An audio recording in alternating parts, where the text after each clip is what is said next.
Zara Johnson froze as the flight attendant towered over her, his voice cutting through the cabin noise. "Miss, you need to move to the back. This seat is reserved for our preferred passengers." The elderly white woman behind him smiled smugly. Zara's hands trembled as she clutched her first-class ticket. 20 years building Horizon Airways from nothing, and this was how they treated their CEO.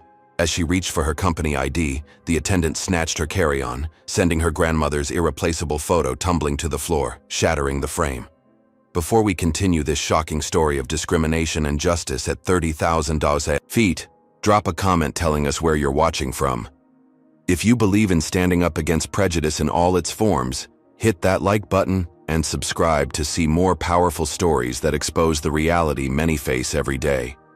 Now let's dive into how an ordinary flight became a battle for dignity that would change an entire airline forever. Zara Johnson slumped into the economy seat, ignoring the curious stares from other passengers.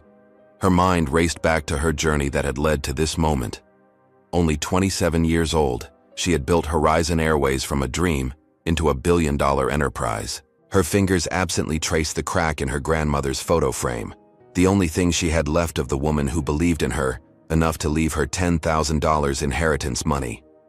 Money that Zara had used to start her company while still in college, defying every venture capitalist who had laughed at the ambitious aerospace engineering student from the wrong side of town. Her parents had sacrificed everything for her education, working multiple jobs, moving to a tiny apartment near the prestigious tech university where Zara had earned scholarship after scholarship. The plane hit turbulence, jolting her back to the present. Bradley Wilson, the senior flight attendant who had humiliated her, now strutted through the cabin, fawning over white passengers while barely acknowledging others. Zara watched him carefully. At 45, with perfectly styled hair and a practiced smile, he carried himself with the confidence of someone with powerful connections. She had heard rumors about his friendship with board members, but had dismissed them as office politics. Now she wondered. Elaine Whitfield, the elderly woman who had demanded Zara's seat, reclined in first class, sipping champagne that Bradley had rushed to provide. "Our most valued passenger deserves the best," his voice carried back to economy. The same voice that had cut through Zara like a knife earlier. "These seats are for passengers who belong here."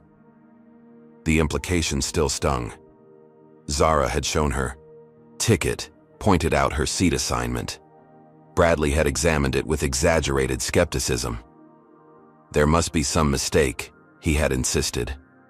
Other crew members gathered, all automatically assuming she was in the wrong.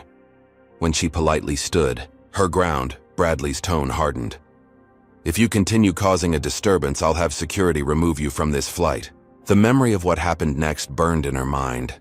Security personnel surrounding her, the humiliating public pat-down, the thorough search of her bag, her personal items displayed for curious onlookers, and worst of all, her grandmother's photo, the one taken on the day she had told Zara to fly higher than they say you can, falling to the floor as Bradley carelessly rummaged through her belongings. Only Thomas Reynolds, the chief of security, had shown a flicker of recognition in his eyes when he finally saw her face. She had subtly shaken her head, a silent command he understood immediately. Zara had built her empire while deliberately maintaining a low profile, regularly traveling incognito on her own airline to monitor service firsthand.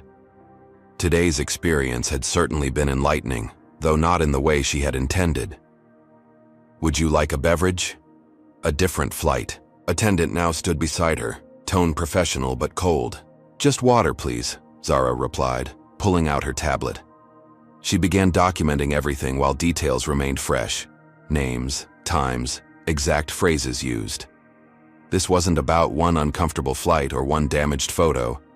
This was about a systemic problem that she would address methodically, thoroughly, not by simply firing Bradley Wilson, satisfying as that might be, but by examining how such behavior had been allowed to flourish on her airline. The flight seemed interminable.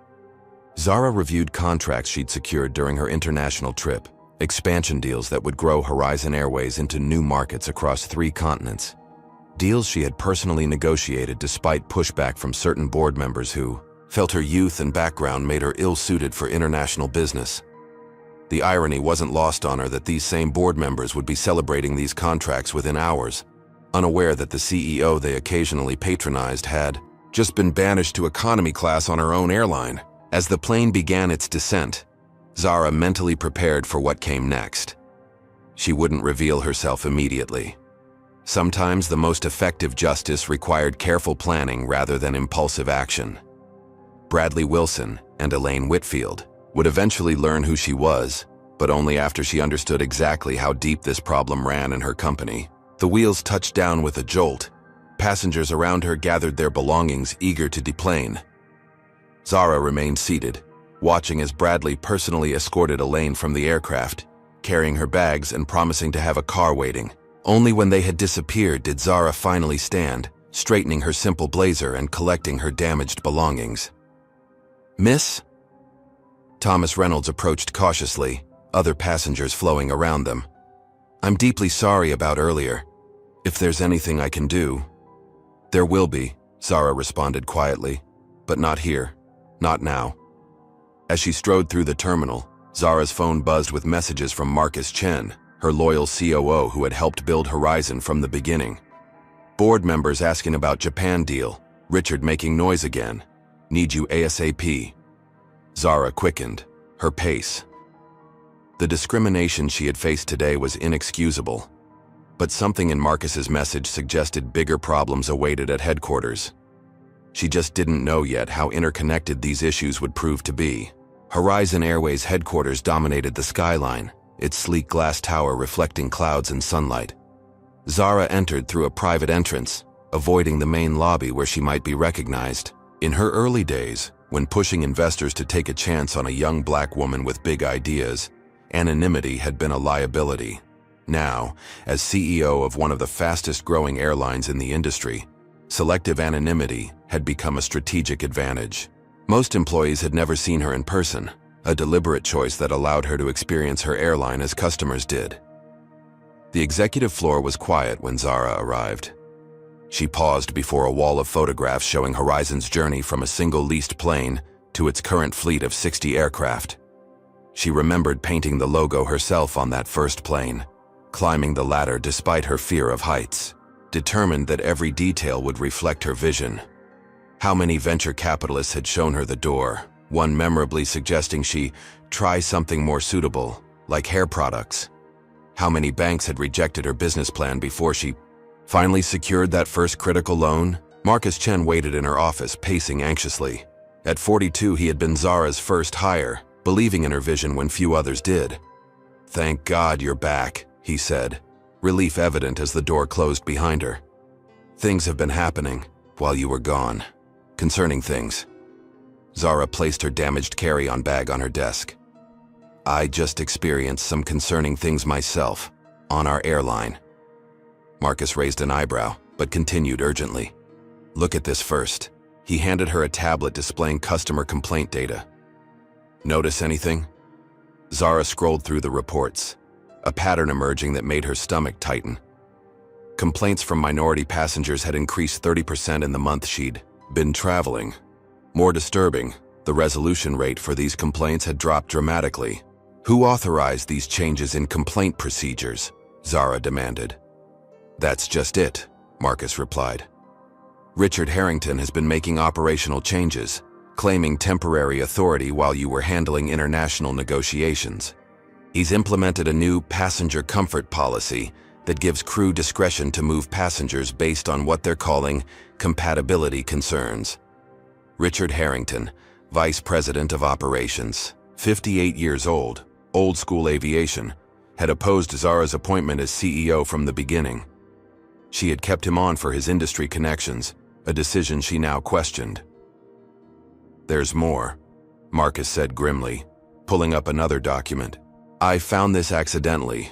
Richard has been in talks with Global Air. I think he's trying to orchestrate a sale." Zara stared at the screen, reading the exchanges between Richard and Walter Sterling, CEO of Global Air, a competitor notorious for its terrible diversity record and multiple discrimination lawsuits. The messages discussed streamlining leadership and returning to traditional aviation values after acquisition. "When did this start?" Zara asked, her voice dangerously quiet. I'm not sure, but it accelerated while you were away.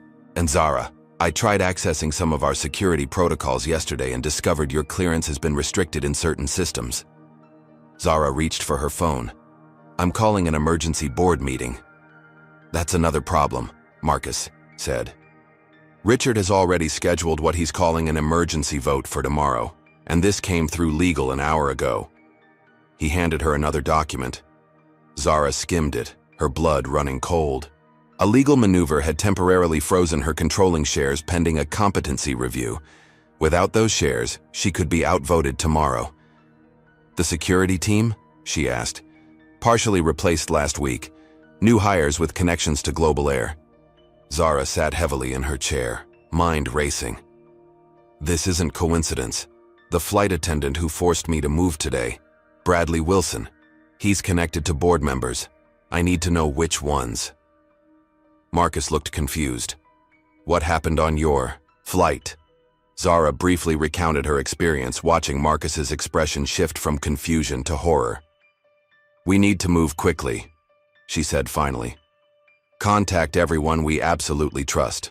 Small group, different departments. We meet off-site in 2 hours. As Marcus hurried out, Zara stared at her grandmother's cracked photo. They have no idea who they're dealing with, she whispered to the image of the woman who had taught her to fight. So let me ask you this. What would you do if someone tried to steal everything you'd built through years of hard work?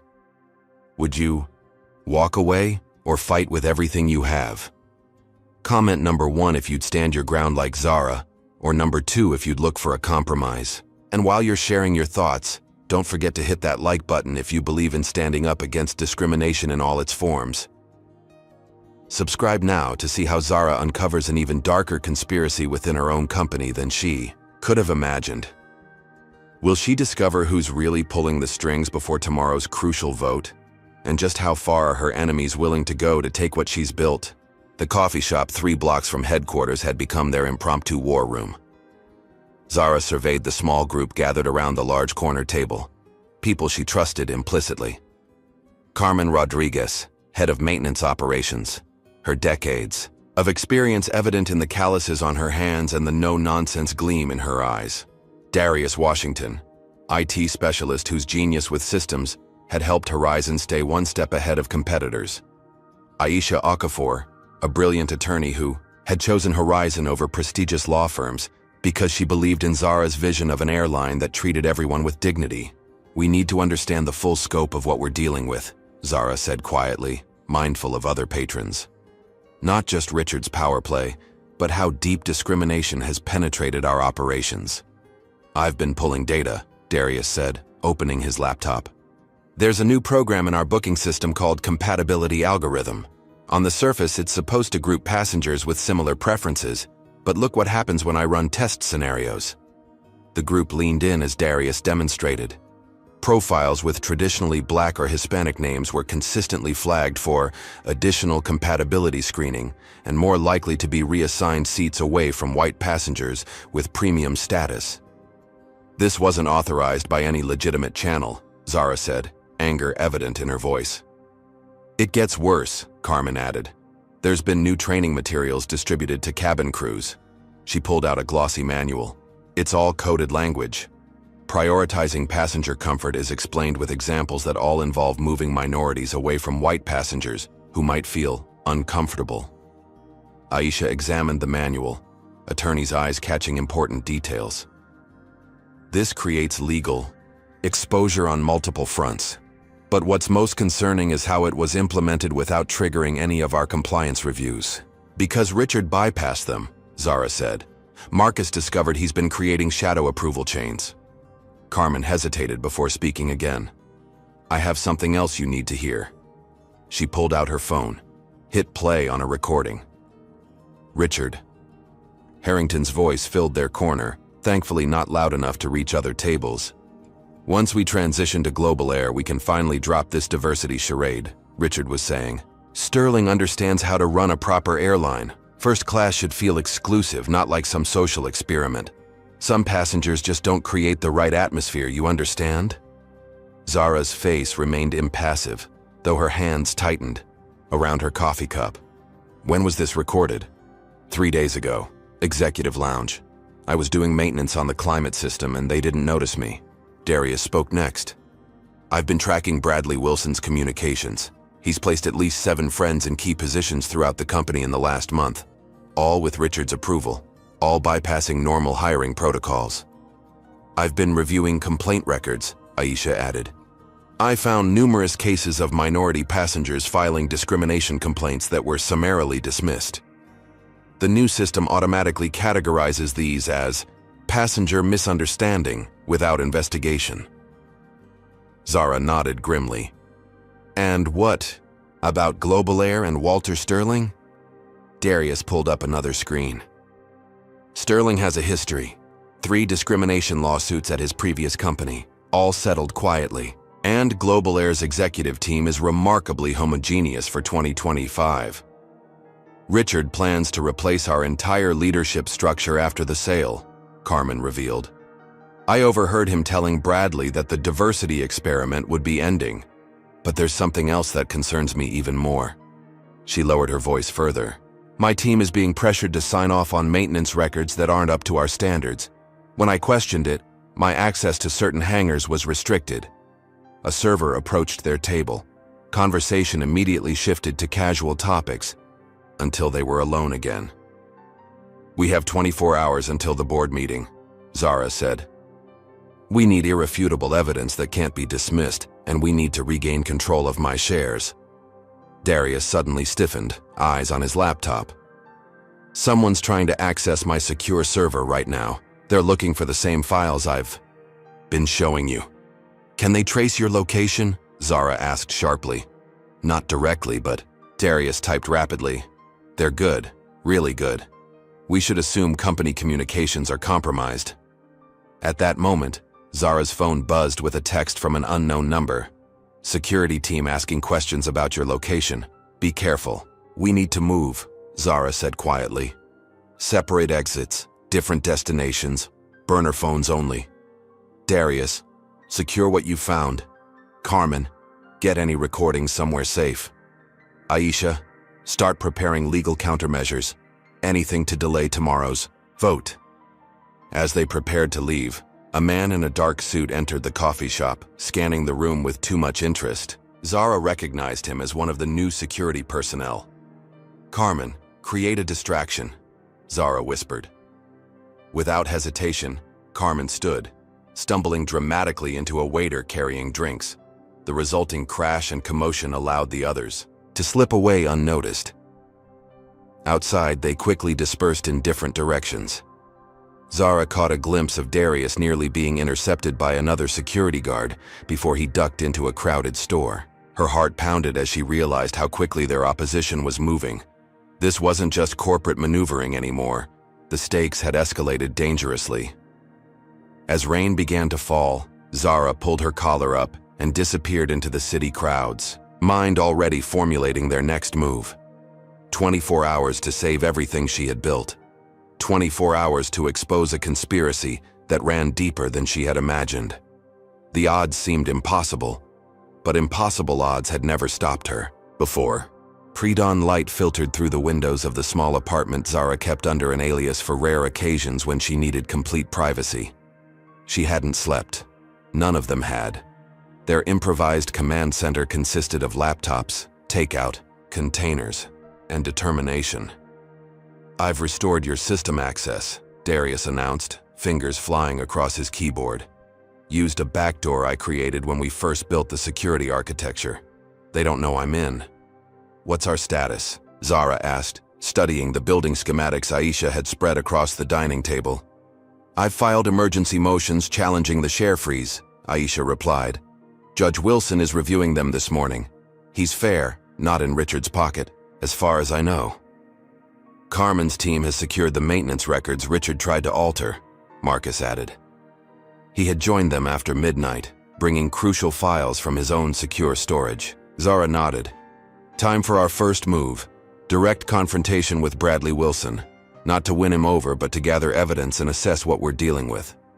An hour later, Zara sat in a small conference room at headquarters while Darius, monitored security cameras from a van outside. Bradley Wilson entered, his confident swagger faltering slightly when he saw who awaited him. "Ms. Johnson," he said, recovering quickly. "What an unexpected pleasure." "Sit down, Mr. Wilson," Zara replied coldly, sliding a tablet across the table. "I'd like your explanation for this incident." Bradley watched the security footage of himself forcing Zara from her first-class seat, his expression cycling through shock, recognition, and finally calculation. "A terrible misunderstanding," he said smoothly. "I was simply following our new passenger compatibility protocols. Had I known who you were, had you known I owned the airline, you would have treated me with respect," Zara finished. "That's precisely the problem. Ms. Johnson, I sincerely apologize. I was just following the new policies. I never would have—" "These policies," Zara interrupted, displaying the training materials Carmen had provided. "Who authorized them?" Bradley hesitated, clearly weighing his options. "They came through proper channels. Richard Harrington personally assured us they had executive approval." "My approval?" "He implied that." "Yes." Zara leaned forward. "Mr. Wilson, I'm offering you one opportunity to choose the right side of this situation. What exactly is Richard planning?" Bradley's composure cracked. "Look, I just do my job. Richard mentioned change is coming. Promotions for people who understand the company's true direction. I don't know details about any global air deal if that's what you're asking." Interesting slip, Zara thought. She hadn't mentioned global air. The door opened, and Janet Morris, HR director, entered with another tablet.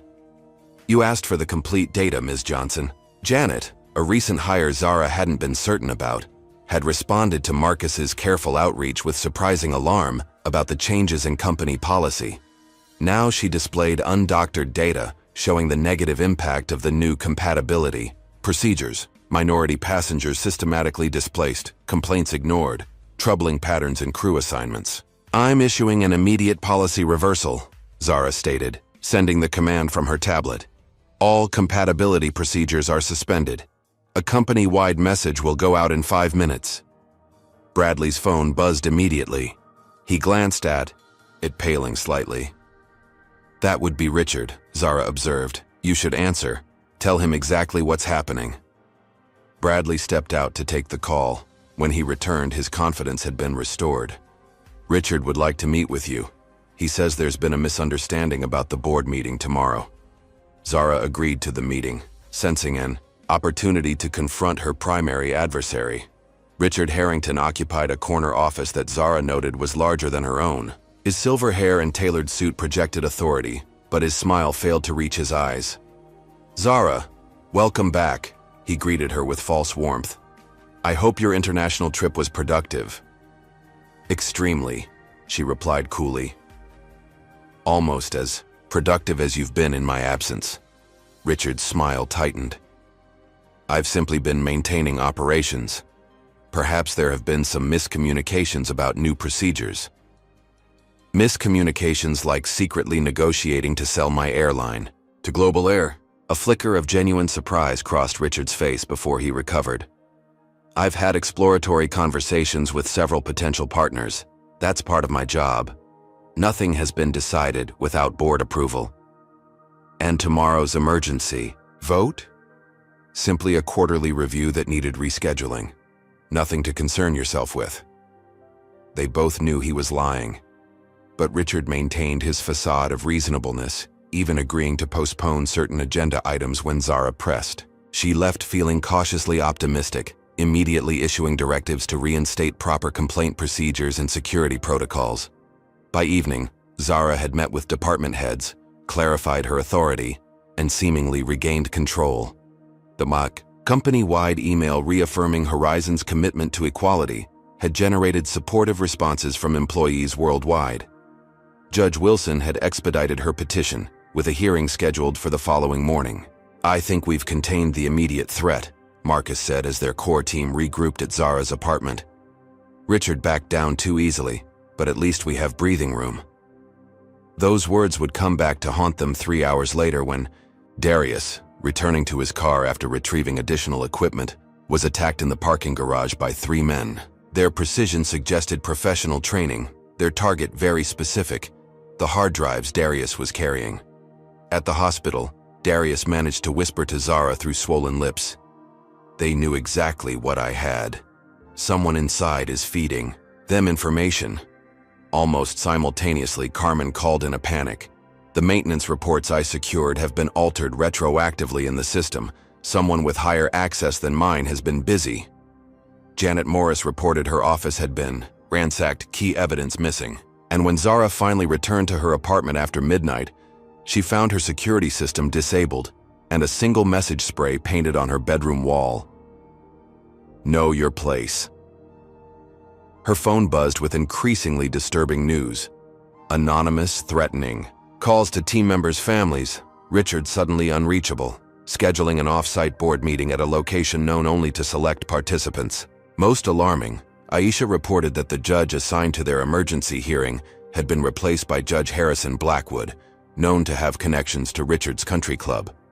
"They're moving faster and hitting harder than we anticipated," Marcus said, voice tight with worry. "They've extended the share freeze through a legal technicality, and there's a private security team surrounding headquarters, restricting access to certain floors." Zara stared at her grandmother's damaged photo, now the only thing she had managed to save from her violated apartment. Their brief victory had been an illusion.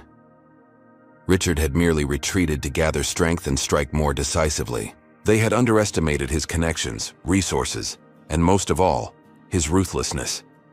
"We need a new strategy," she said finally. "If they've escalated to physical violence and intimidation, we need to change our approach entirely." None of them slept that night, working feverishly to counter a threat that had suddenly become far more dangerous than a simple corporate takeover. Zara's phone jolted her awake at 5:30 a.m. It was Marcus, his voice tight with urgency. "Turn on the news. Any channel." She fumbled for the remote, clicking on the television mounted on the wall of their temporary safe house. The headline scrolling across the bottom of the screen made her stomach drop. "Internal conflict at Horizon Airways. CEO under investigation." The morning anchor's voice was measured, but sensationalist. "Breaking this morning. Sources report that Horizon Airways CEO, Zara Johnson, is under investigation for financial irregularities and mismanagement. The airline's board has called an emergency meeting amid allegations of improper conduct." The screen cut to Richard Harrington, looking appropriately concerned in a carefully staged interview. "This is a difficult time for Horizon Airways. As Vice President of Operations, my priority is maintaining our service to customers, while the board addresses these serious concerns about leadership." "They're moving fast," Zara muttered, already scrolling through news websites on her tablet. The story was everywhere, with carefully constructed quotes from anonymous sources painting her as unstable, incompetent, and possibly criminal. Her phone buzzed with a text from Aisha. "Check social media." Twitter, Instagram, Facebook, all flooded with what appeared to be a coordinated campaign targeting her reputation. Doctored photos showed her in compromising situations. Fake accounts claiming to be former employees detailed abusive behavior that had never occurred. Most disturbing was a viral video of Elaine Whitfield, the woman from the plane, tearfully describing how Zara had threatened and intimidated her during the flight. "This is a professional hit job," Marcus said when he arrived 30 minutes later. "Someone spent serious money making this happen overnight." "Someone like a crisis management firm," Aisha added, joining them with fresh coffee and grim determination. "Richard has connections to Blackstone Strategic Communications. They specialize in character assassination." The morning brought worse news. Bradley Wilson appeared on a morning show, tears glistening in his eyes as he described being scapegoated for company policies. "Ms. Johnson is trying to blame frontline employees for decisions made at the highest levels," he claimed, looking directly into the camera with practiced sincerity. Zara's phone rang constantly, journalists seeking comment, board members distancing themselves, even old friends questioning what was happening. News vans surrounded her known addresses and company headquarters. By noon, the damage was escalating. Customer cancellations poured in. The stock price dropped 15% in 3 hours. Employees received an official message stating that Zara had been temporarily suspended pending investigation. "They've frozen my personal accounts," Zara told the team as they regrouped, claiming it's part of the financial investigation.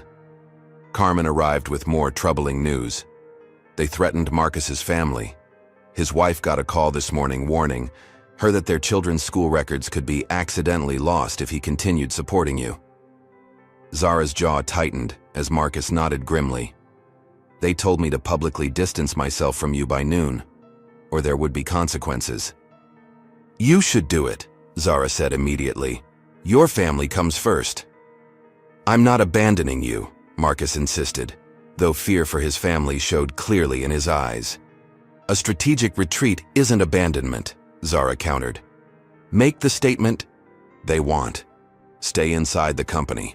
We need eyes there." The hits kept coming. Zara scheduled a press conference at a downtown hotel, only to have the sound system mysteriously fail as she began speaking. Journalists who did manage to hear her found themselves asking hostile questions based on false information that had been fed to them just minutes before. "Someone leaked the location," Darius noted, still moving gingerly from his injuries. "And they had plants in the press corps." By evening, the situation seemed hopeless. Public opinion had turned decisively against Zara based on an avalanche of manufactured evidence. Richard Harrington, meanwhile, was being portrayed as the steady hand saving a troubled company from incompetent leadership. "We need to understand what we're really fighting," Zara said finally, gathering her battered team. "This isn't just about discrimination policies or even a corporate takeover. The level of resources they're deploying suggests something bigger at stake." Darius nodded, connecting his laptop to a larger screen. "I've been digging into Global Air's financials. Their stock has been artificially inflated for months. They need this acquisition to cover serious cash flow problems. And there's something else." He pulled up documents showing connections between Richard Harrington and several online extremist groups known for their white nationalist views. "This isn't just business," Aisha concluded. "For Richard, this is ideological." Zara stared at the evidence, pieces falling into place. "So it's not enough that he wants to steal my company. He specifically can't stand that someone like me built it and runs it successfully." "The media battle is just a distraction," Carmen added. "While we're fighting public perception, they're moving to complete the sale before anyone can stop them." Zara stood pacing the small room. "Then we stop playing their game.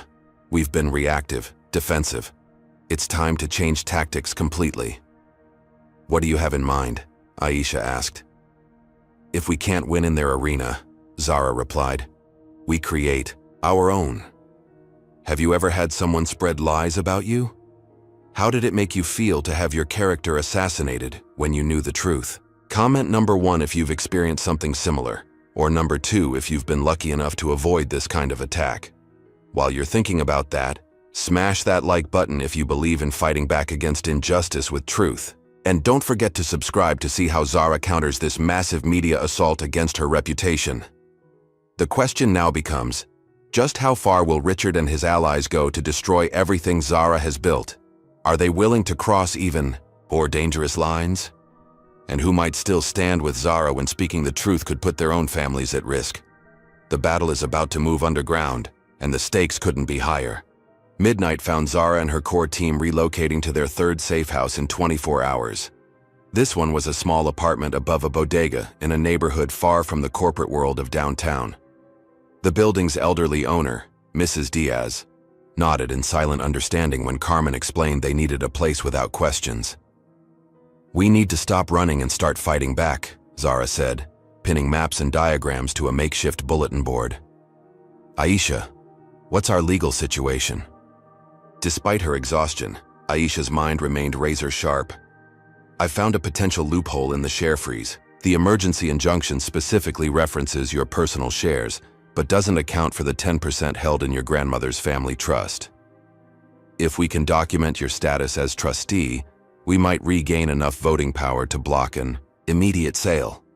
"That's something," Zara nodded. "Darius, How's the evidence recovery going? Darius, still wincing from his injuries, looked up from his computer. I've been reconstructing deleted files from our secure backups. Richard was thorough, but not thorough enough. I've recovered emails between him and Bradley discussing how to implement the passenger compatibility system without triggering anti-discrimination safeguards. What about outside support? Marcus asked via encrypted video call. He had publicly distanced himself from Zara as planned, but was still secretly providing critical information. I've been making calls, Carmen said. Found other minority employees who've faced discrimination. Many are scared to come forward, but some are willing to help if we can protect them. A knock at the door silenced everyone. Carmen peered through the peephole, then relaxed slightly. It's Jackson. Jackson Williams entered cautiously. 6'3" with a military bearing, he had been fired from Horizon 6 months earlier after reporting discrimination in pilot assignments. I got your message, he said to Carmen. I'm in, whatever you need. We need evidence and witnesses, Zara explained, and people willing to stand up despite the risks. I know pilots who've been passed over for promotion because they don't fit the traditional image, Jackson responded. Some will talk. As the night progressed, more allies emerged. Sophia Martinez, a current flight attendant who had witnessed Bradley's discriminatory practices, arrived with internal communications proving the pattern was widespread. She had risked her job to smuggle these documents out. Bradley makes us file reports on passenger compatibility issues, Sophia explained. But it's all code for identifying which passengers he thinks don't belong in first class based on race. Darius made another breakthrough around 3 a.m. I found Richard's connections to online extremist groups. He's been participating in private forums discussing restoring traditional aviation and maintaining appropriate passenger demographics. The language gets much more explicit in some private messages. Can we use this publicly? Zara asked. Not directly, Aisha cautioned, but it helps explain his motivation and might help us predict his next moves. By dawn, Carmen had uncovered something even more disturbing. The maintenance violations weren't just about cutting corners for profit. They've been systematically neglecting safety inspections on aircraft, primarily serving routes to predominantly minority communities. The risk calculations were explicit. Their planning was interrupted by Marcus's urgent call. They're searching for you. Armed private security just raided my house. They're telling employees that you fled with company secrets. They've accelerated the timeline. The board vote and sale signing are both happening today. Zara was processing this when another unexpected ally reached out. Maya Stevens, a passenger who had witnessed Zara's mistreatment on the original flight, contacted them through Sophia. I'm a civil rights attorney, her message read. What I saw on that plane was textbook discrimination. I want to help. Meeting. Maya at a public park for safety, Zara was impressed by the attorney's strategic thinking. This isn't just a corporate dispute anymore, Maya explained. The discriminatory patterns, safety violations targeting specific communities, and coordinated character assassination campaign create multiple legal vulnerabilities for Richard and his allies. Their planning session was interrupted when Darius's security system triggered an alert. They've found our location, he warned, already packing equipment. Private security, 4 vehicles approaching. What followed was a chaotic evacuation, the team splitting up to create multiple targets. Zara and Maya fled in one direction, Carmen and Sophia in another, while Darius and Jackson created a digital diversion to buy them time. Zara found herself in the passenger seat as Maya executed evasive driving maneuvers learned from a previous life representing clients against powerful corporate interests. They're still following, Maya warned, watching the black SUV gaining in the rearview mirror. The chase through city streets was heart-stopping. Sharp turns down narrow alleys, last-second direction changes, and finally, a desperate dash through a crowded farmers market that their pursuers couldn't navigate with their larger vehicles. Where can we go? Maya asked once they'd lost their tail. They'll have all your properties under surveillance. Zara directed them to a community center, in the neighborhood where she had grown up, a place she had continued to support anonymously even after her success. The director, Mrs. Coleman, took one look at Zara's exhausted face and ushered them into a back office without questions. "I remember when you used to study here because the heat in your apartment didn't work," Mrs. Coleman said, bringing them coffee. "Whatever trouble you're in, this place stands with you." As team members gradually reconvened using their emergency protocols, the community rallied around them. Local residents kept watch for suspicious vehicles. Teenagers ran interference with would-be observers. An underground network formed organically to protect one of their own. "We have less than 8 hours before the board meeting and sale signing," Zara told the reassembled team. "We need to approach this differently. If Richard controls the media, the board, and physical access to company locations, we need to find pressure points he doesn't control." "We need leverage," Maya agreed, "and we need to get proof of both the discrimination and the corporate malfeasance to people who can act on it." As they formulated their new strategy, Zara looked around at the diverse group of allies who had come together: current and former employees, community members, professionals offering their skills. The very diversity that Richard Harrington despised had become her greatest strength. "There's one more potential ally," Darius said hesitantly. "Someone who might have insider information we desperately need. But reaching out to them would be extremely risky." "At this point," Zara replied, determination hardening her voice, "calculated risks are all we have left." Central Park hummed with typical Saturday morning activity: joggers circling the reservoir, tourists consulting maps, children racing toward playgrounds.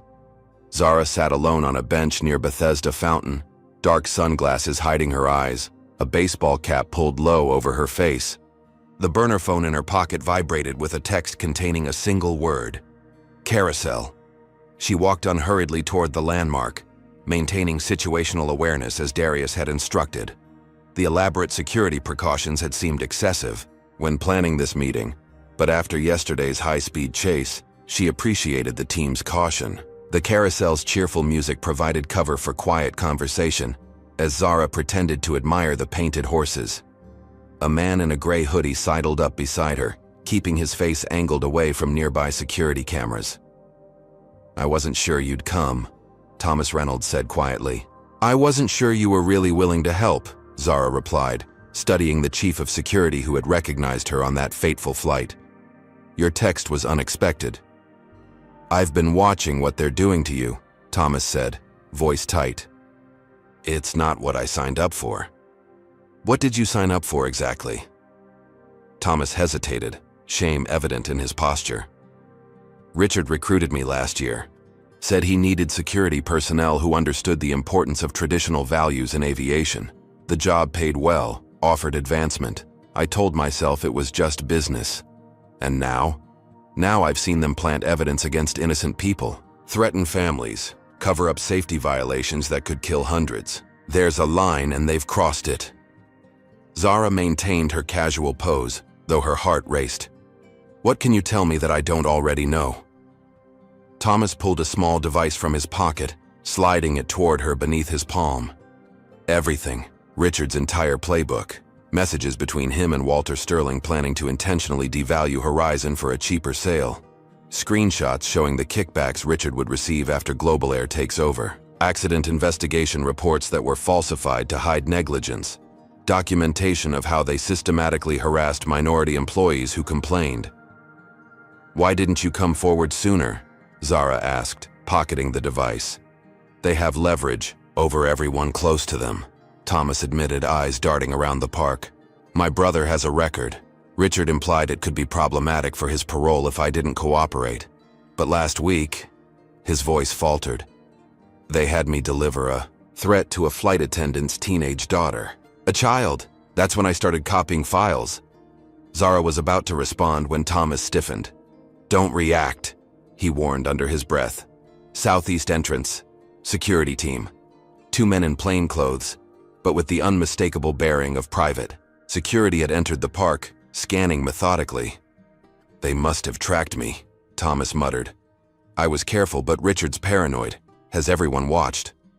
"There's a service exit behind the carousel," Zara said calmly. "My team is monitoring it."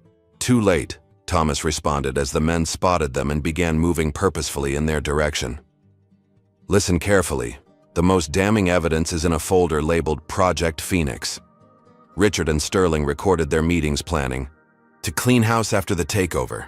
Sterling specifically talked about targeting routes serving minority communities. You need to... He cut off as the men closed in, one speaking urgently into a wrist microphone. Run, Thomas urged. I'll stall them. Thomas, go. This is my chance to do something right. What followed was chaos. Thomas confronted the security personnel, loudly accusing them of harassment in front of park visitors.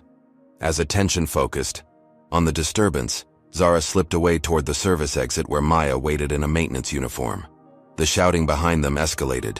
Zara glanced back to see Thomas tackled to the ground, fighting desperately as a third security officer attempted to wrest something from his hands. A flash drive, Zara realized, a duplicate of what she now carried. Gunshots cracked the morning air, security firing at Thomas as he broke free and ran. Park visitors screamed, dropping to the ground or fleeing in panic. Zara instinctively moved to help him, but Maya pulled her back. You can't help him by getting caught too, she insisted as they escaped through maintenance corridors. Hours later, safely back at their community center headquarters, they watched the news in stunned silence. Thomas Reynolds had been hospitalized with gunshot wounds. The official story claimed he had attacked park security officers after being identified as a person of interest in a corporate espionage case. Worse, a statement attributed to Thomas renounced all his claims against Horizon Airways, describing himself as a disgruntled employee seeking revenge. The stilted language and formal phrasing made it obvious the statement had been coerced. They got to him at the hospital, Aisha said grimly. Probably threatened his brother again.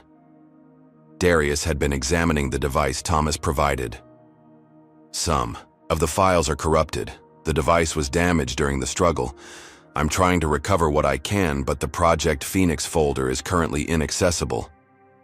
Team morale plummeted as they watched Thomas being portrayed as unstable and vindictive across all media channels.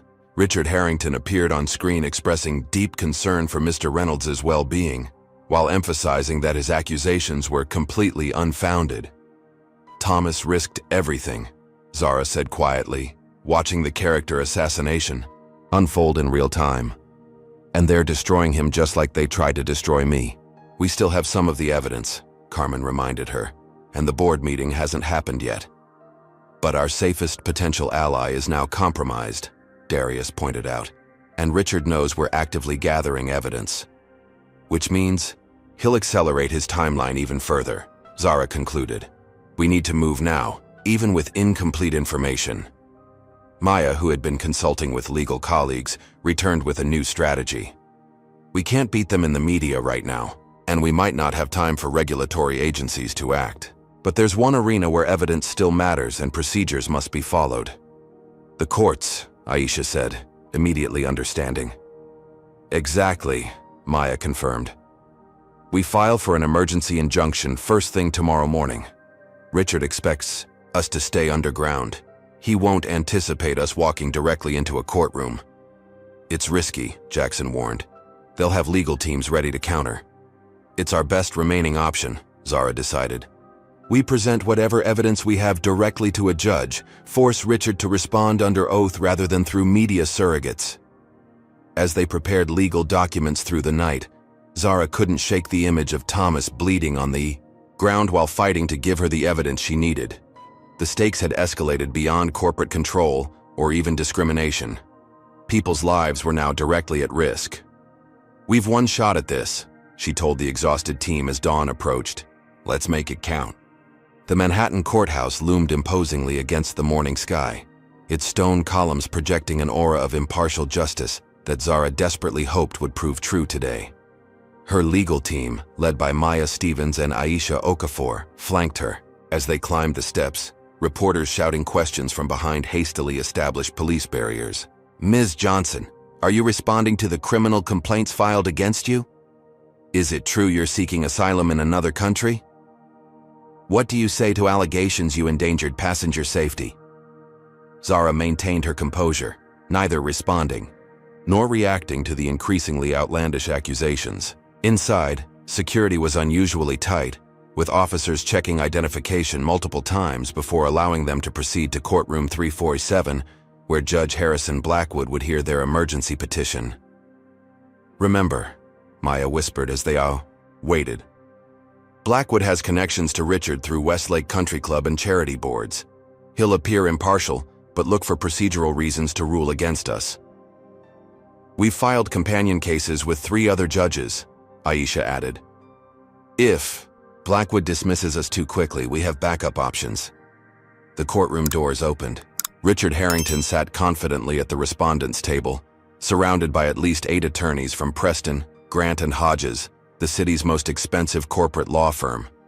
He offered Zara a small, smug smile as she entered. Judge Blackwood, a stern man in his 60s with carefully maintained silver hair, surveyed the assembled parties with obvious impatience. "This court has a full docket today. I've reviewed the emergency petition and find it rather extraordinary in its claims. Proceed quickly, counselor." Maya rose, projecting professional confidence despite the hostile environment. "Your Honor, we seek an emergency injunction to prevent the improper sale of Horizon Airways through fraudulent means. Ms. Johnson's controlling shares have been illegally frozen through a series of manipulated legal maneuvers designed specifically to facilitate a corporate takeover at an artificially depressed price." Richard's lead attorney, James Preston, immediately objected. "Your Honor, these accusations are baseless. The share freeze was properly obtained due to serious concerns about Ms. Johnson's financial management and potential self-dealing." Judge Blackwood nodded. "Ms. Stevens, do you have evidence supporting these rather dramatic claims?" "We do, Your Honor." Maya presented their first exhibits, documentation showing the suspicious timing of complaints against Zara, all filed by parties with connections to Richard or Global Air. The judge appeared to review the materials, but Zara noted he barely glanced at key pages. "This appears to be circumstantial at best," he commented dismissively. For the next hour, the pattern continued. Every piece of evidence presented by Zara's team was minimized or dismissed on procedural grounds. Meanwhile, Richard's attorneys were given wide latitude to present falsified performance data and testimony from clearly coached witnesses.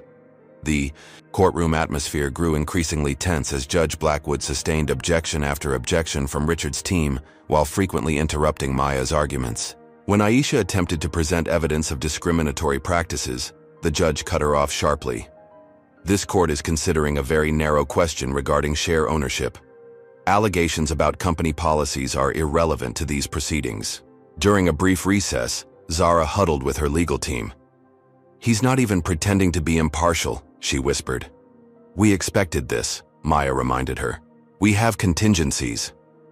When proceedings resumed, Zara watched in mounting dismay as a parade of witnesses testified to her supposed erratic behavior and concerning management decisions. Most damaging was a medical expert who, despite never having met Zara, testified that her actions showed patterns consistent with executive burnout and decision-making impairment. Just as hope seemed lost, Maya played her carefully planned card. "Your Honor, I would like to enter into evidence documents provided by Thomas Reynolds, Chief of Security at Horizon Airways, demonstrating systematic fraud in the preparation for this company sale." Richard visibly tensed, exchanging concerned glances with his attorneys. Judge Blackwood frowned. "Mr. Reynolds has publicly recanted any accusations." "Under duress, Your Honor. We have evidence that his statement was coerced following a violent assault by private security personnel hired by Mr. Harrington." For the first time, the judge appeared genuinely interested, examining the partial records recovered from Thomas's damaged device. Richard's attorneys huddled in urgent consultation. Zara allowed herself a moment of cautious optimism. Perhaps the evidence was compelling enough even for a biased judge to recognize the truth. Perhaps justice would prevail despite Richard's connections. That hope was crushed minutes later, when Judge Blackwood looked up with a carefully neutral expression. "While these allegations are concerning, they represent an incomplete picture at best. This court finds insufficient evidence to lift the temporary share freeze. Furthermore, given the urgency of Horizon Airways' business needs, I am approving The expedited vote on company sale as requested by the board. The restraining order keeping Ms. Johnson from company premises is extended pending further investigation. The gavel fell with devastating finality. Richard didn't quite smile, but the satisfaction in his eyes was unmistakable as he gathered his papers. Outside the courtroom, Maya was already on her phone filing the emergency appeal they had prepared. "It will take days to get on the calendar," she admitted grimly, "and Richard will ensure the sale is completed before then." News cameras captured their exit from the courthouse, where Richard gave a victory press conference on the front steps. "Justice has been served today," he announced smoothly. "Horizon Airways can now move forward with the strategic partnership that will secure its future. I regret that Ms. Johnson's personal issues have created this unfortunate situation." The day deteriorated further. That evening, their legal team's offices were broken into, critical files stolen. Maya received notice of a fraudulent ethics complaint filed against her with the State Bar Association. Additional restraining orders were served prohibiting Zara from contacting company employees or board members. Back at their community center headquarters, the team faced their darkest moment. Every legal avenue appeared exhausted. The sale vote was scheduled for 10 a.m. tomorrow at Global Air's headquarters. Within 24 hours, everything Zara had built would legally belong to Walter Sterling and Richard Harrington. "The system is rigged," Jackson said bitterly. "They control the media, the courts, even physical access to buildings. What's left?" Zara stared at the timeline they had constructed, on the wall, thinking about everything they had learned about their opponent's ruthlessness. "They've blocked every legitimate avenue," she said finally, "so we stop playing by their rules." "What exactly are you suggesting?" Aisha asked cautiously. Zara pointed to the blueprint of Global Air headquarters that Darius had obtained. "If we can't stop the signing legally, we need to be physically present when it happens. We need to confront Richard and Sterling directly, with whatever evidence we have, in front of the entire board and executive team." "You're talking about infiltrating one of the most secure corporate buildings in the city," Carmen said, "while being actively hunted by private security." "Exactly," Zara confirmed. "They've taken everything from us except the truth. Tomorrow we bring that truth directly to the people who need to hear it. No intermediaries, no legal barriers, no media filters." "It's incredibly risky," Maya warned, "potentially crossing legal lines ourselves." "Do we have a choice?" Zara asked simply. "Thomas is in the hospital because he tried to help us. Dozens of employees have been threatened. Minority passengers have been systematically mistreated. Safety regulations have been ignored on certain routes, putting lives at risk. If we do nothing, Richard and Sterling will destroy everything we've built and hurt countless more people." One by one, team members nodded their agreement. The legitimate paths had been closed to them. All that remained was direct action, whatever the personal cost. "Then let's plan this properly," Darius said, pulling out detailed security schematics. "If we're going to crash their party, we need to make it count." "What would you do if all legal options were exhausted? Would you give up when the system failed you, or would you take matters into your own hands?" Comment number 1 if you'd fight to the end like Zara, or number 2 if you'd accept defeat and move on. Hit that like button if you believe true justice sometimes requires extraordinary courage. And don't forget to subscribe for more stories about standing up against impossible odds. But wait, how will Zara and her team possibly infiltrate such a heavily guarded building? Will they manage to expose the truth before the final documents are signed? And just how far is Richard willing to go to stop them if they're discovered? The most dangerous part of this journey is just beginning, and the confrontation that's coming will change everything forever. Pre-dawn fog shrouded Global Air headquarters as the final preparations for Zara's infiltration plan came together. The luxury resort on the outskirts of the city had been chosen specifically for its exclusivity and security features: high walls, limited access points, and a private security force that kept unwanted visitors far from the corporate elite inside. "Final equipment check," Sofia Martinez said, distributing hotel staff uniforms she had obtained through industry contacts. Having worked in hospitality before joining Horizon Airways, she knew exactly how to make them look authentic. "Remember, service staff are meant to be invisible. Keep your eyes down, move efficiently, don't engage unless spoken to."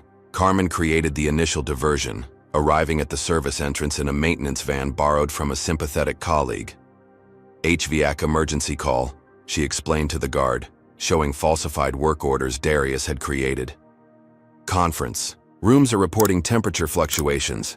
Can't have executives sweating during million-dollar negotiations, can we? The guard barely glanced at her paperwork before waving her through. As planned, she headed directly to the central mechanical room, where she could access both the environmental systems and the security door controls. Darius, operating from a van parked within signal range but out of sight, guided her via earpiece. Main security panel is on the east wall.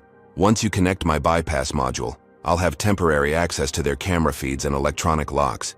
You'll have approximately 7 minutes before their fail-safe protocols detect the intrusion. Carmen worked quickly, fingers steady despite the pressure. Module connected, proceeding to Phase 2. With Darius now controlling key security systems, Zara and Aisha approached the staff entrance in catering uniforms, pushing a cart loaded with breakfast pastries. Their falsified IDs passed the initial scan. The temporarily looped camera feeds showed only regular staff movement, hiding their presence from the security team monitoring the system. Southeast corridor clear. Darius's voice came through their nearly invisible earpieces. 3 security personnel in the main kitchen. Avoid if possible. Zara pushed the cart deliberately, projecting the confidence of someone who belonged. They navigated the service corridors, passing other staff who barely glanced their way, conditioned to ignore the workers who maintained the invisible infrastructure of luxury. A tense moment came when Bradley Wilson appeared unexpectedly around a corner. Zara quickly lowered her face, adjusting her cap as he passed. He paused briefly, a flicker of recognition crossing his features before a senior executive called his name, pulling his attention away. Too close, Aisha breathed once he'd moved on. But we're still on track, Zara responded, checking the small tablet concealed beneath their serving cloths. Board meeting begins in 45 minutes, signing ceremony immediately after. The plan called for them to access the conference rooms through staff entrances, positioning themselves to observe until the critical moment. However, as they approached the executive wing, they encountered additional security measures not shown in their borrowed blueprints. Biometric scanners, Aisha whispered, noting the fingerprint readers beside each door. They've upgraded since these plans were created. Darius, Zara murmured into her concealed microphone. We need an alternative route. After a tense pause, his voice returned. Service elevator to the 3rd floor, then through the executive suite. Richards reserved the presidential suite for preparation before the meeting. If you can access it, there's a connecting door to the conference level. This deviation would be far riskier than their original plan. The executive suite would likely be occupied, possibly by Richard himself. But with time running short and their primary route blocked, they had little choice. The service elevator deposited them on the 3rd floor, where luxury reached new heights. Plush carpeting muffled their footsteps as they wheeled their cart toward the presidential suite. Wait, Darius warned suddenly.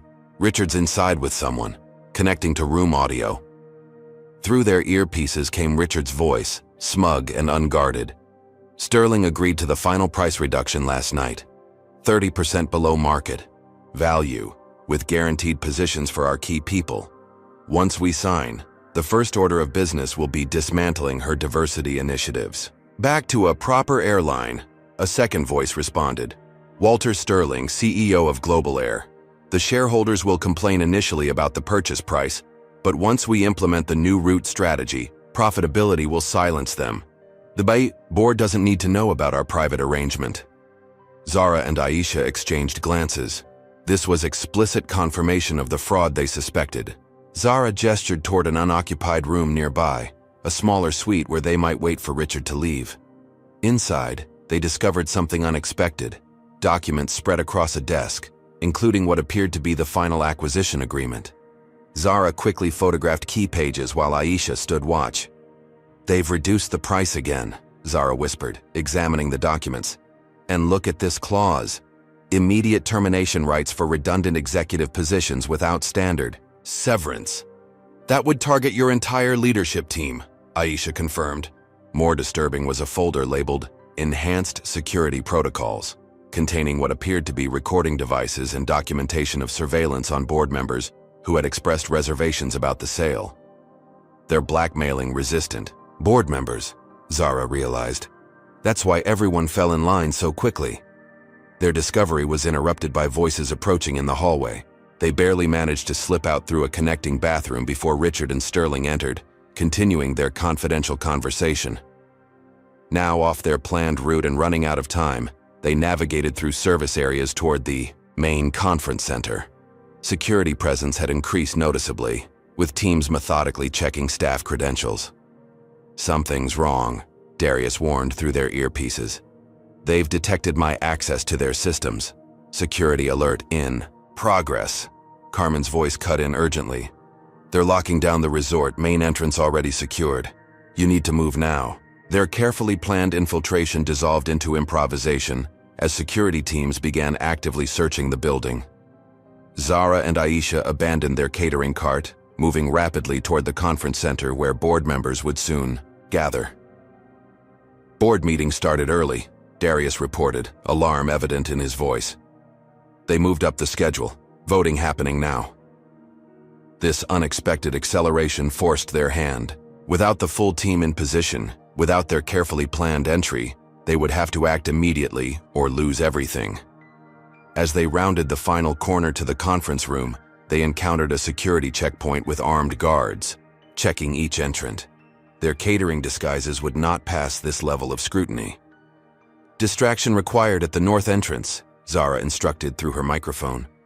Carmen responded instantly, triggering a fire alarm in a distant section of the building. As predicted, security protocols diverted personnel to the potential emergency, temporarily reducing the checkpoint's staffing. In the confusion, Zara and Aisha slipped through a service entrance, emerging in a small preparation area adjacent to the main conference room. Through a partially open door, they could see Richard standing at the head of the table, board members seated around him, many looking uncomfortable but resigned. "The vote stands at 7 in favor, 2 abstaining," Richard was saying. "The motion to approve the acquisition by Global Air passes. We'll proceed immediately to the signing ceremony." They were too late. The vote had already happened. Zara's company had just been sold out from under her. As security alerts blared throughout the building, Zara realized their carefully constructed plan had failed. The only option remaining was direct confrontation, risky, desperate, but their only chance to stop the final signatures from being applied to the documents being distributed around the table. "New plan," she whispered to Aisha. "We go in now." While Zara and Aisha prepared for their desperate confrontation inside Global Air headquarters, forces were gathering outside. Jackson Williams, coordinating from their community center base, had spent the night activating a network that even Zara didn't fully realize existed. "Perimeter security has tripled since this morning," Maya Stevens reported via encrypted call from her position near the resort entrance. "They're treating this like a high-level threat situation." "That won't stop what's coming," Jackson replied, watching his phone as confirmation messages arrived from across the city. "How much longer can Zara and Aisha stay hidden inside?" "Darius says the security sweeps are getting closer to their position, minutes at most." Jackson nodded grimly. "Tell them to hold as long as possible. Reinforcements are almost in position." Those reinforcements represented an alliance months in the making, catalyzed by Zara's current crisis, but built on foundations laid long before. Horizon Airways employees who had experienced discrimination. Former passengers who had been mistreated based on race. Community organizations from neighborhoods Zara had quietly supported for years. Civil rights groups Maya had contacted. Transportation. Safety advocates concerned about the maintenance violations Carmen had documented. Dozens of vehicles now approached the resort from multiple directions. A coordinated convergence timed to maximum effect. News vans followed, alerted by strategic leaks about major developments in the Horizon Airways situation. Inside the conference room, Richard Harrington was distributing signing documents when his phone buzzed with an urgent security alert. The momentary distraction was all Zara needed. "Ladies and gentlemen of the board," she announced, stepping confidently into the room with Aisha beside her. "I believe you're about to make a catastrophic mistake." The shock that rippled through the room was palpable. Board members half rose from their seats. Richard's face contorted with rage and disbelief. "Security!" he shouted, reaching for an internal phone. "They're rather busy at the moment," Zara replied calmly, moving to the head of the table opposite Richard. "I suggest you all look outside before signing anything." Walter Sterling, Global Air's CEO, moved toward a window and pulled back the, curtain. His expression shifted from confusion to alarm as he saw the growing crowd assembling at the resort gates. News helicopters now circled overhead, capturing the scene. "What is this?" he demanded. "This," Zara answered, "is what happens when you try to steal a company built on diversity and inclusion, Mr. Sterling. Those people represent everyone you and Richard plan to harm: employees, customers, communities." Richard recovered quickly, his voice smooth as he addressed the startled board.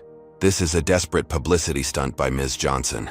Security will remove her momentarily, and we can proceed with our legitimate business." "Before they do," Zara countered, "you might want to examine these." She nodded to Aisha, who distributed copies of the documents they had photographed in Richard's suite. "These show the actual sale price Mr. Harrington negotiated, 30% below market value. They also detail his personal compensation package from Global Air following the sale, which he neglected to disclose to this board." Board members murmured as they reviewed the materials, expressions darkening. "And these," Aisha continued, providing additional documents, "show the surveillance and blackmail operations Mr. Harrington authorized against board members who initially opposed the sale." The boardroom erupted in angry exclamations as members recognized their own names in the surveillance reports. Richard's carefully constructed facade began crumbling as accusations flew from previously compliant board members. Outside, the situation was escalating rapidly. The alliance Jackson had assembled had grown to hundreds of people, their presence impossible to ignore. Maya coordinated with media contacts, ensuring cameras captured key moments and messages. "We have a statement from Thomas Reynolds," a reporter announced on live television, reading from a hospital bed declaration that contradicted his earlier forced recantation. He confirms that Richard Harrington ordered illegal surveillance and safety violations targeting minority passengers. Inside, Richard's phone rang continuously as executives demanded explanations for the chaos unfolding. Walter Sterling had moved away from Richard, already beginning to distance himself from the emerging scandal. "Even if these allegations have merit," Richard attempted, voice strained, "the vote has been taken. The sale is approved." "Under false pretenses," Zara replied, "with critical information withheld from board members. Any competent court would invalidate such a vote immediately." As Richard searched for a response, the conference room doors burst open again. Security personnel entered, but instead of removing Zara, their leader addressed the board directly. "Mr. Harrington, we have a situation requiring your immediate attention. Federal agents have arrived with warrants." The final pieces of Jackson's alliance had moved into place. A transportation safety investigator who had been reviewing Carmen's evidence. Financial crimes specialists examining the manipulated stock transactions Darius had uncovered. Civil rights enforcement officers responding to the systematic discrimination Maya had documented. Walter Sterling moved swiftly to salvage what he could. "Global Air was not aware of any improprieties in this transaction," he announced loudly, clearly for the benefit of witnesses. "In light of these concerning allegations, we are temporarily suspending acquisition proceedings pending full investigation." Board members began leaving the table, creating distance from Richard both literally and figuratively. His carefully orchestrated takeover was disintegrating before his eyes. Richard's face hardened as he realized the extent of his defeat. In a final desperate move, he grabbed Walter's arm. "You can't back out now. We had an agreement. The diversification of aviation must be stopped. These people don't belong in our industry." The naked prejudice in his statement, spoken loudly enough for everyone to hear, silenced the room. Walter pulled away, visibly uncomfortable. "I think we're done here, Richard." As federal agents entered the conference room, Richard faced Zara across the table one last time. "You think you've won? You've proven nothing. I still have connections, resources." "What you don't have," Zara replied calmly, is my airline, and you never will. Outside, the alliance continued growing as more supporters arrived, drawn by live news coverage.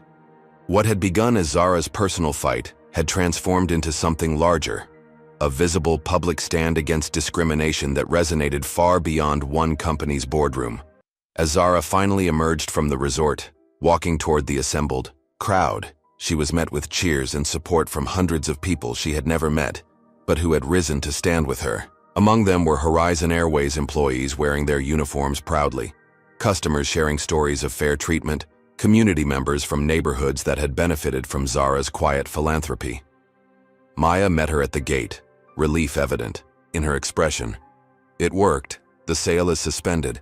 Richard is being questioned by federal agents. And the company? Zara asked. The board is in chaos, but the share freeze has been temporarily lifted pending investigation. You're still the controlling shareholder. Zara surveyed the remarkable coalition that had assembled, diverse in every way imaginable, united by a common cause. This, she realized, was the true strength Richard had never understood and could never defeat. Not just her determination, but the power of community standing together against injustice. As news cameras captured the scene, Zara stepped forward to address not just her supporters, but a watching world learning for the first time the full story of what had nearly happened at Horizon Airways. The following week brought the final confrontation Zara had been building toward since that first humiliating moment on her own aircraft. With her controlling shares reinstated through emergency court action and federal investigations underway, into Richard's activities she had called for an extraordinary board meeting at Horizon Airways headquarters.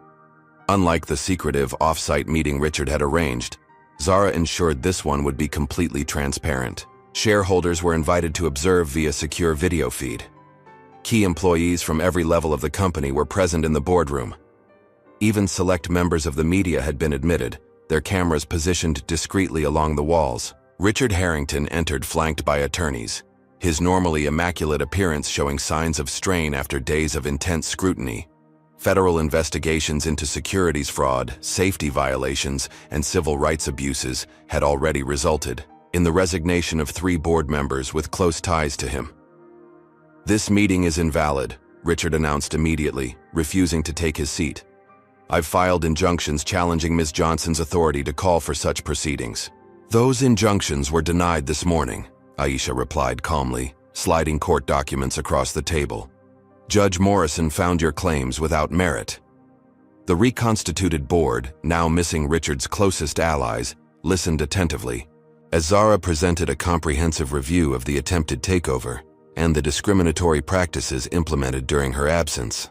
Evidence methodically detailed how passenger compatibility policies had targeted minority travelers, how crew assignments had favored certain demographics, how maintenance schedules had been manipulated based on route demographics. Most disturbing, Zara concluded, is that these weren't just aggressive business tactics. They represented an ideological attempt to fundamentally change what Horizon Airways stands for, our core commitment to treating all passengers and employees with dignity and respect. Board members, many now facing potential liability for their roles in approving Richard's initiatives, distanced themselves from the policies under discussion. We were presented with incomplete information, one insisted. The discriminatory impact was never made clear to us. Yet internal communications show these outcomes were explicitly discussed, Zara countered, displaying messages Darius had recovered. As the evidence mounted, Richard's position deteriorated. His remaining allies on the board gradually fell, silent. The attorneys beside him passed notes with increasing urgency. When presented with the evidence of safety violations, several board members visibly recoiled. These are operational details board members wouldn't normally review, Richard attempted, sweat visible on his forehead despite the room's careful climate control. Operational details that put lives at risk, Carmen interjected, presenting maintenance records showing systematic neglect of aircraft serving certain routes. These weren't oversights, they were calculations. The meeting reached its pivotal moment when Zara introduced her final witness. Thomas Reynolds entered in a wheelchair, still recovering from his injuries, but determined to testify in person. Security personnel throughout the room tensed visibly at his appearance. Mr. Reynolds has provided a complete statement to federal investigators, Zara informed the board. Today, he's here to address the company directly. Thomas's testimony proved devastating. In measured tones, he detailed how Richard had built a shadow security operation targeting employees who raised concerns about discrimination. He described Richard's explicit instructions to create compatibility systems that would gradually remove undesirable elements from premium cabins. Most damning was his account of the meeting where Richard and Walter Sterling had discussed their plans to clean house after the acquisition. Mr. Sterling specifically asked how quickly they could replace diverse leadership without triggering legal problems, Thomas recalled. Mr. Harrington assured him they had created sufficient documentation to justify terminations based on performance rather than protected characteristics. Richard finally abandoned any pretense of composure. This is absurd. Sterling understands. The airline business has traditions, standards. Certain passengers expect a particular atmosphere in premium cabins. That's not discrimination. It's customer service. His outburst hung in the air, captured by every recording device in the room. Board members physically leaned away from him, recognizing the legal liability his words created. Walter Sterling, watching via video conference, immediately disconnected. His public relations team issued a statement within minutes distancing Global Air from Richard's comments and announcing the company was fully cooperating with all investigations. Richard, realizing he had severely miscalculated, attempted damage control. My comments have been taken out of context. Of course, Global Air values diversity. This entire situation has been manufactured by Ms. Johnson to avoid legitimate questions about her management. I believe this board has heard enough, said Eleanor Matsui, the most senior remaining board member. I move for an immediate vote of no confidence in Mr. Harrington's continued leadership. The motion passed unanimously, even Richard's former allies abandoning him in the face of overwhelming evidence and potential personal liability. Security personnel, now reporting directly to Zara rather than Richard, stepped forward to escort him from the building. In a final desperate move, Richard grabbed a tablet from the table and addressed Walter Sterling on the still active video link that only he could see on his screen. The deal isn't dead. We can still make this work. I have contingency plans, leverage against board members. Johnson doesn't understand what she's dealing with. End the call, Richard, Walter replied coldly, his image visible only to Richard. Your services are no longer required. As security moved to remove him, Richard made one last attempt, revealing the depth of prejudice that had driven his actions. This airline was built by men like us, not people like her. You're letting everything we built be destroyed. These people don't belong in first class. They don't belong in the executive suite. They don't belong in control. His unfiltered outburst, captured for posterity by multiple recording devices, ended any chance of salvaging his reputation or career. Security finally removed him from the boardroom, his ranting still audible as he was escorted through the executive floor. With Richard gone, Zara addressed the remaining board members directly. Horizon Airways was founded on a simple principle, that everyone deserves to be treated with dignity and respect when they travel. That principle is not negotiable. Any board member who cannot fully embrace that vision should resign immediately. 3 more members quietly gathered their materials and left the room. Those who remained, including Eleanor Matsui, expressed their commitment to rebuilding the company's governance and restoring its values. As the extraordinary meeting concluded, Zara found herself standing in the empty boardroom, the magnitude of what had transpired slowly sinking in. She had not merely saved her company from takeover, she had exposed and excised a cancer of discrimination that had been growing within it. Outside, employees gathered in the atrium had watched the proceedings on large screens. Their spontaneous applause as Zara emerged told her everything she needed to know about the company's path forward. 3 months after the dramatic boardroom confrontation, Zara stood before the assembled employees of Horizon Airways in the company's largest hangar. Behind her gleamed the newest addition to their fleet, its fresh paint job featuring the company's reimagined logo. The same graceful Horizon line she had painted herself on their first aircraft, now complemented by a rising sun symbolizing new beginnings. Today marks not just a new chapter for our airline, she began, her voice carrying to every corner of the vast space. but a recommitment to the values that founded it. When I started this company with my grandmother's inheritance, I believed that aviation could be both excellent and inclusive. Recent events tested that belief, but ultimately proved its strength. The audience, representing every department and level of the company, listened intently. Many had been personally affected by Richard's discriminatory policies. Others had stood courageously against them, risking their livelihoods. The federal investigations into Richard Harrington and his accomplices continue, Zara acknowledged. Bradley Wilson and several other senior staff face serious charges related to civil rights violations and safety negligence. But today isn't about looking backward, it's about the future we're building together. That future had taken shape remarkably quickly. With Richard and his allies removed, the board had been reconstituted with members committed to Horizon's core values.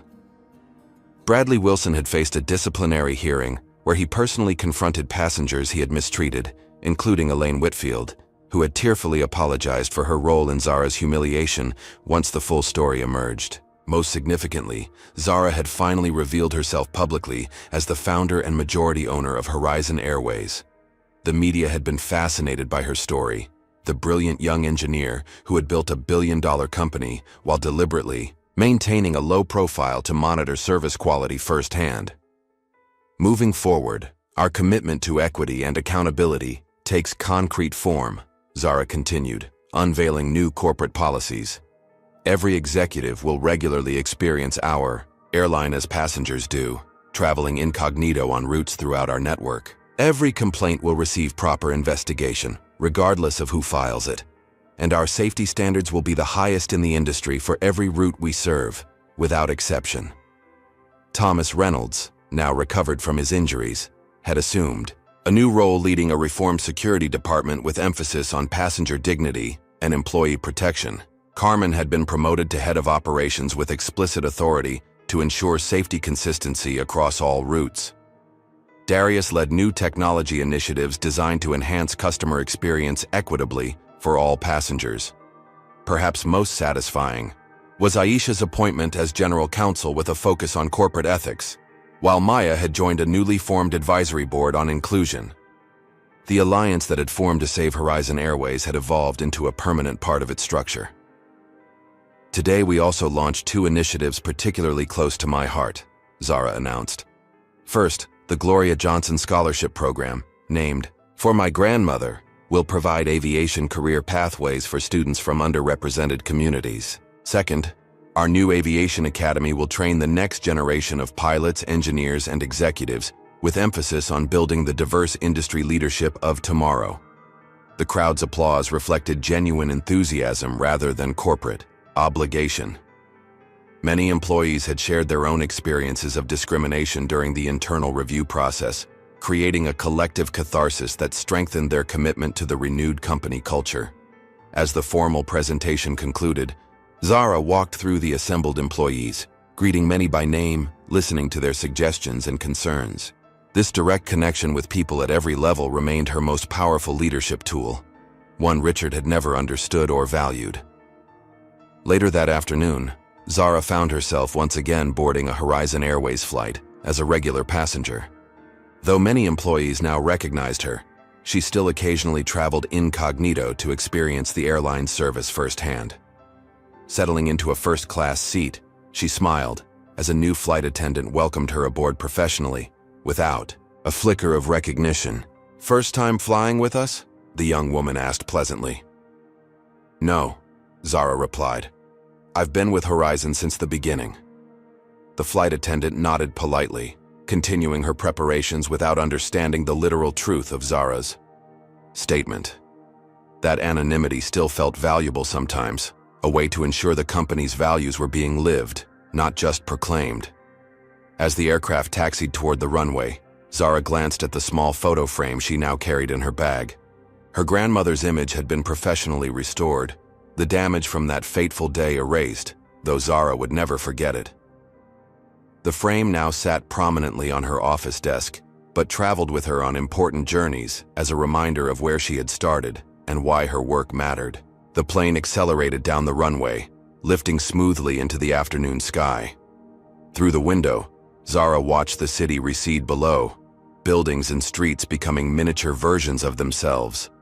From this height, individual differences disappeared, revealing the connected whole. That perspective, seeing both the specific details and the larger pattern, had guided her from the beginning. It had helped her recognize what Richard was doing before it was too late. It would continue guiding Horizon Airways into a future where everyone belonged, everyone was valued, and everyone could fly as high as their dreams would take them. As the aircraft leveled at cruising altitude, Zara closed her eyes briefly, hearing her grandmother's voice in memory. "Fly higher than they say you can." The words that had inspired a young woman to build an airline now inspired an industry to become more just, more inclusive, more reflective of the diverse world it served. Sky-high justice indeed. Sky-high justice teaches us that fighting discrimination requires more than individual courage. It demands systematic vigilance and collective action. Zara's story reminds us that prejudice often hides behind corporate policies, dressed in the language of customer comfort or traditional values. The lesson isn't just about one black woman defending her rightful seat on a plane, but about recognizing how discrimination becomes institutionalized when not actively countered. We learn that true leadership means experiencing your organization at every level, seeing problems firsthand rather than remaining isolated in executive suites. Zara's practice of traveling incognito allowed her to understand her company's reality, not just its reports and metrics. The story demonstrates the power of allies and coalition building. Zara succeeded not because she fought alone, but because she built a diverse team united by shared values. When conventional channels failed, community support became her strongest asset. Perhaps most importantly, we see that justice requires both accountability and structural change. It wasn't enough to remove Richard and his allies. Horizon Airways needed new policies, leadership practices, and cultural commitments to prevent future discrimination. The final lesson is about resilience. Not just Zara's personal strength, but the resilience that comes from creating institutions rooted in dignity and respect for all. In the end, Zara's airline flourished not despite its commitment to inclusion, but because of it. What moment in this story resonated most deeply with you? Was it Zara's humiliation on her own plane, the discovery of systematic discrimination, or perhaps the final triumph of justice? Share your thoughts in the comments below. Have you ever witnessed or experienced discrimination and wished you had the courage to stand against it? Drop a like if this story inspired you to consider how you might speak up next time. If you believe in creating spaces where everyone is treated with dignity regardless of their background, subscribe to our channel for more powerful stories that expose injustice and celebrate those who fight against it. Remember, change happens when we recognize discrimination and take action, even when it's difficult. Thank you for joining us on this journey, and may you find the courage to create your own sky-high justice when facing inequality in your life.